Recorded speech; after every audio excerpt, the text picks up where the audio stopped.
আয়ুষ ও কুসুমের ভালোবাসা কি পূর্ণতা পাবে না অধরাই রয়ে যাবে? কুসুম সিরিয়ালটি দিন দিন রহস্যময় ও রোমান্টিক হতে চলেছে। আয়ুষ কুসুমকে অনেক ভালোবাসে, সে কুসুমের জন্য সব কিছু ছাড়তেও রাজি।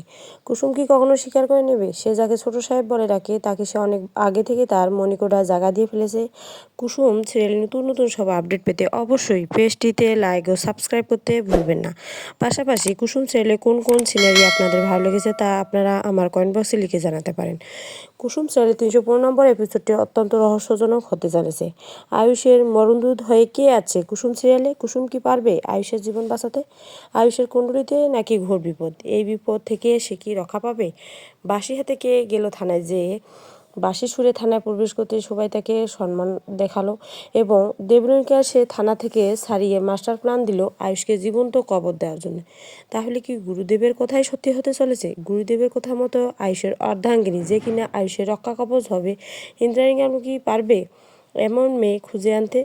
ইন্দ্রাণী গাঙ্গুলিকে মিডিয়ার লোকজন চোখে আঙ্গুল দিয়ে দেখিয়ে দিল সে তার ছেলেদের জন্য পাত্রী হিসেবে বারবার ভুল মেয়েদের চয়েস করেছে। ইন্দিরা গাঙ্গুলির ইগোতে এ বিষয় নিয়ে খুব আঘাত লাগে। সে কি পারবে আয়ুষের জন্য উপযুক্ত পাত্রী নির্বাচন করতে? ইন্দ্রাণী গাঙ্গুলি যখন জানতে পারবে আয়ুষ কুসুমকে ভালোবাসে, তখন কুসুমকে কি পুত্রবধূ হিসেবে মেনে নেবে? আর কে ফিরে এলো আয়ুষকে মারতে? আয়ুষের সাথে তার শত্রুতা কি? কুসুম কি পারবে রক্ষা কবচ হয়ে আয়ুষকে বাঁচাতে, দেবলীনাকে তার প্রাপ্য শাস্তি দিতে? জানতে হলে অবশ্যই চোখ রাখুন জি বাংলায়, সোম থেকে শনিবার বিকাল ৫টা ৩০ মিনিটে।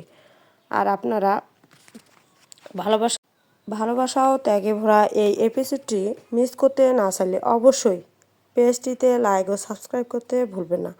পাশাপাশি আপনাদের মতামত কমেন্ট বক্সে লিখে জানাতে পারেন এবং কুসুম চ্যানেলটি আপনাদের কেমন লাগে তাও জানাবেন। ততক্ষণ পর্যন্ত বাই বাই, ধন্যবাদ।